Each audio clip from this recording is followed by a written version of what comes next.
નમસ્કાર વિદ્યાર્થીઓ, ધોરણ 6ના સામાજિક વિજ્ઞાન વિષયના પાઠ 16 સ્થાનિક સરકાર, જેમાં આપણે વાત કરીશું પંચાયતી રાજનું માળખું, રચના અને કાર્યોના આધારિત MCQ પ્રશ્નો અને તેની ખાલી જગ્યાઓ. તો ચાલો આપણે શરૂ કરીએ MCQ આધારિત એક વાક્યના પ્રશ્નો.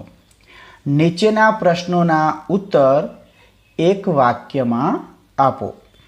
પ્રશ્ન 1, પંચાયતી રાજનું સૌથી મહત્વનું એકમ કયું છે? જેનો ઉત્તર છે ગ્રામ પંચાયત. પ્રશ્ન 2, ગુજરાતમાં પંચાયતી રાજનું માળખું કેટલા સ્તરનું છે? જવાબ 3 સ્તરનું. પ્રશ્ન 3, કેટલી વસ્તીવાળા ગામોમાં ગ્રામ પંચાયત હોય છે? જવાબ 500 થી 25,000ની વસ્તીવાળા વિસ્તારમાં. પ્રશ્ન 4, પંચાયતી રાજમાં સામાન્ય રીતે ઓછામાં ઓછા કેટલા સભ્યો હોય છે? જવાબ 8 સભ્યો. પ્રશ્ન 5, ગ્રામ પંચાયતમાં વધુમાં વધુ કેટલા સભ્યો હોય છે? જવાબ 16 સભ્યો. પ્રશ્ન 6, ગ્રામ પંચાયતની ચૂંટણી કેટલા વર્ષે થાય છે? જવાબ દર 5 વર્ષે. પ્રશ્ન 7, ગ્રામ પંચાયતના વડાને શું કહેવાય? જવાબ સરપંચ. પ્રશ્ન 8, ગ્રામ પંચાયતમાં કોની ચૂંટણી ગામના બધા મતદારો કરે છે? જવાબ સરપંચની. પ્રશ્ન 9, ગ્રામ પંચાયતની વહીવટી કામગીરી કોણ કરે છે? જવાબ તલાટી કમ મંત્રી. પ્રશ્ન 10, ગામની પુખ્ત વયની બધી વ્યક્તિઓ કોની સભ્ય ગણાય છે? જવાબ ગ્રામ સભાની. પ્રશ્ન 11, ગ્રામ પંચાયતે વર્ષમાં ઓછામાં ઓછું કેટલી વખત ગ્રામ સભાનું આયોજન કરવું ફરજિયાત છે? જવાબ 2 વખત. પ્રશ્ન 12, ગ્રામ સભાના અધ્યક્ષ કોણ હોય છે?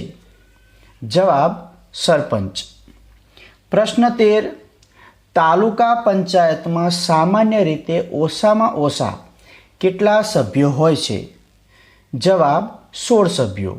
પ્રશ્ન 14, તાલુકા પંચાયતમાં વધુમાં વધુ કેટલા સભ્યો હોય છે? જવાબ 32 સભ્યો. પ્રશ્ન 15, તાલુકા પંચાયતમાં મહિલાઓ માટે કેટલા ટકા અનામત રાખવામાં આવે છે? જવાબ 50% બેઠકો. પ્રશ્ન 16, તાલુકા પંચાયતની વહીવટી કામગીરી કોણ કરે છે? જવાબ તાલુકા વિકાસ અધિકારી.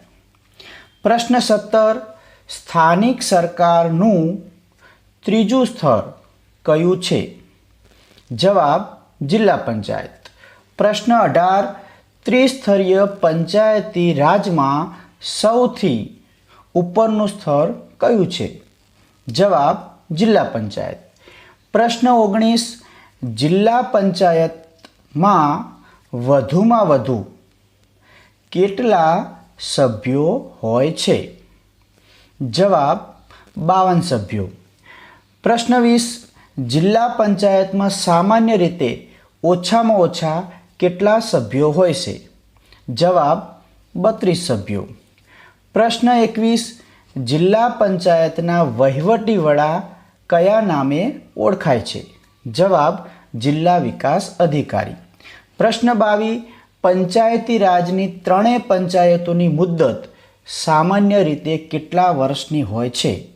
જવાબ 5 વર્ષની. પ્રશ્ન 23, જુદી જુદી પંચાયતના સમાજના નબળા વર્ગોના વિકાસ માટે કોણ યોજનાઓ ઘડે છે અને તેનો અમલ કરે છે? જવાબ સામાજિક ન્યાય સમિતિ. પ્રશ્ન 24, નગરપાલિકાના એક વોર્ડમાં કેટલા સભ્યો હોય છે? જવાબ 4 સભ્યો. પ્રશ્ન 25, સામાન્ય રીતે કેટલી વસ્તીવાળા શહેરોમાં નગરપાલિકા હોય છે? જવાબ 25,000થી વધુ વસ્તીવાળા. પ્રશ્ન 26, નગરપાલિકાની સભ્ય સંખ્યા ઓછામાં ઓછી કેટલી હોય છે? જવાબ 28 સભ્ય. પ્રશ્ન 27. નગરપાલિકાના વડા કયા નામે ઓળખાય છે? જવાબ નગરપાલિકાના પ્રમુખ તરીકે. પ્રશ્ન 28. નગરપાલિકાના મુખ્ય વહીવટી અધિકારી કયા નામે ઓળખાય છે? જવાબ ચીફ ઓફિસર. પ્રશ્ન 29.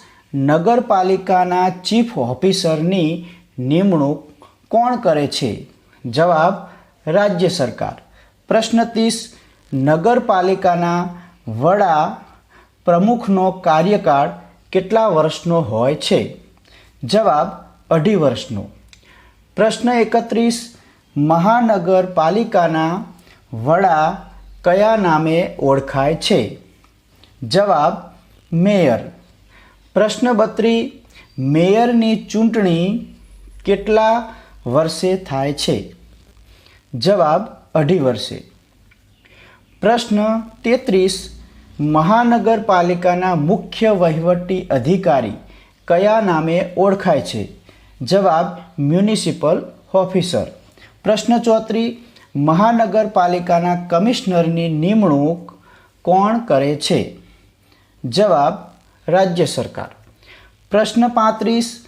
મહાનગરપાલિકાની સૌથી મહત્ત્વની સમિતિ કઈ છે? જેનો ઉત્તર છે કારોબારી સમિતિ. પ્રશ્ન 36. મહાનગરપાલિકામાં કેટલી વસ્તીએ એક વોર્ડ બનાવવામાં આવે છે? જવાબ 75,000ની વસ્તીએ. પ્રશ્ન 37. સમગ્ર જિલ્લાના વહીવટી વડા કોણ ગણાય છે? જવાબ કલેક્ટર. પ્રશ્ન 38. તાલુકા કક્ષાના વહીવટી વડા કોણ ગણાય છે? જવાબ મામલતદાર. પ્રશ્ન 39. મામલતદાર સરેરાશ કેટલા ગામોના સમૂહના બનેલા તાલુકાની મહેસૂલી વડા છે? જવાબ 50 કે તેથી વધુ ગામોના. પ્રશ્ન 40. તકરાર એટલે કે વિવાદ નિવારણનો શ્રેષ્ઠ વિકલ્પ કયો છે? જવાબ લોક અદાલત. ખાલી જગ્યાઓ પૂરો. પ્રથમ ખાલી જગ્યા. સ્થાનિક સ્વરાજ્યના પાયાના એકમ તરીકે ખાલી જગ્યાની રચના કરવામાં આવે છે. જવાબ ગ્રામ પંચાયત. ગુજરાતમાં પંચાયતી રાજનું માળખું ખાલી જગ્યા સ્તરનું છે. જવાબ 3 સ્તરનું. ખાલી જગ્યા એ સ્થાનિક કક્ષાએ સ્વશાસન ચલાવવા માટેની ખૂબ જ મહત્ત્વની પદ્ધતિ છે. જવાબ પંચાયતી રાજ. ગ્રામ પંચાયતના ખાલી જગ્યા અને ગામના મતદારો પ્રત્યક્ષ રીતે મત આપીને ચૂંટે છે તો સરપંચને.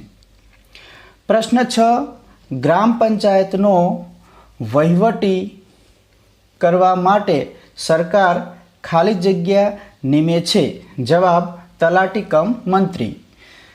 ગ્રામ પંચાયતના કાર્યાલયને ખાલી જગ્યા પણ કહેવામાં આવે છે. ગ્રામ સચિવાલય. ખાલી જગ્યા 8. ખાલી જગ્યા ગ્રામ પંચાયતનો વહીવટ સંભાળે છે. જવાબ તલાટી કમ મંત્રી. 9. ગ્રામ સભા એ ગામની ખાલી જગ્યા જેવી છે. જવાબ ધારાસભા. પ્રશ્ન 10. ગ્રામ પંચાયતના ખાલી જગ્યા ગ્રામ સભાના અધ્યક્ષ હોય છે. જવાબ સરપંચ.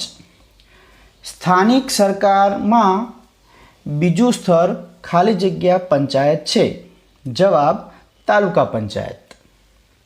ખાલી જગ્યા 12. તાલુકા પંચાયતની બેઠકો તાલુકાની ખાલી જગ્યા પ્રમાણે થાય છે તો વસ્તી પ્રમાણે. ખાલી જગ્યા 13. તાલુકા પંચાયતના વહીવટી વડા ખાલી જગ્યાના નામે ઓળખાય છે. જવાબ તાલુકા વિકાસ અધિકારી. ખાલી જગ્યા તાલુકા પંચાયતનું વાર્ષિક અંદાજપત્ર એટલે કે બજેટ તૈયાર કરે છે. તાલુકા વિકાસ અધિકારી. સ્થાનિક સરકારનું ખાલી જગ્યા સ્તર જિલ્લા પંચાયત છે તો ત્રીજું સ્તર. જિલ્લા પંચાયતની મુદ્દત ખાલી જગ્યા વર્ષની હોય છે? 5 વર્ષની. ખાલી જગ્યા 17 જિલ્લા પંચાયતના વહીવટી વડાને ખાલી જગ્યા કહે છે? જવાબ જિલ્લા વિકાસ અધિકારી. જિલ્લા વિકાસ અધિકારીની નિમણૂક ખાલી જગ્યા કરે છે? જવાબ રાજ્ય સરકાર. તાલુકા પંચાયત અને જિલ્લા પંચાયત કક્ષાએ સામાજિક ન્યાય સમિતિ ખાલી જગ્યા સભ્યોની બનેલી હોય છે? જવાબ 5 સભ્યોની. ખાલી જગ્યા 20 1 લાખ કે તેથી વધુ વસ્તી ધરાવતા શહેરોમાં ખાલી જગ્યા અને 5 લાખ કે તેથી વધુ વસ્તી ધરાવતા શહેરોમાં ખાલી જગ્યા હોય છે. તો નગરપાલિકા અને મહાનગરપાલિકા. 21 ખાલી જગ્યા નગરપાલિકાની સભ્ય સંખ્યાઓ ઓછામાં ઓછી ખાલી જગ્યા હોય છે? જવાબ 28. 22 નગરપાલિકાના વડાને ખાલી જગ્યા કહે છે? જવાબ પ્રમુખ. ખાલી જગ્યા 23 નગરપાલિકાના વહીવટી વડાને ખાલી જગ્યા કહે છે? જવાબ ચીફ ઓફિસર. ખાલી જગ્યા 24 મહાનગરપાલિકાના વડાને ખાલી જગ્યા કહે છે? જવાબ મેયર. મહાનગરપાલિકાના વહીવટી વડાને ખાલી જગ્યા કહે છે? જવાબ મ્યુનિસિપલ કમિશનર. 26 ખાલી જગ્યા સમિતિ મહાનગરપાલિકાની સૌથી વધારે મહત્ત્વની સમિતિ છે? જવાબ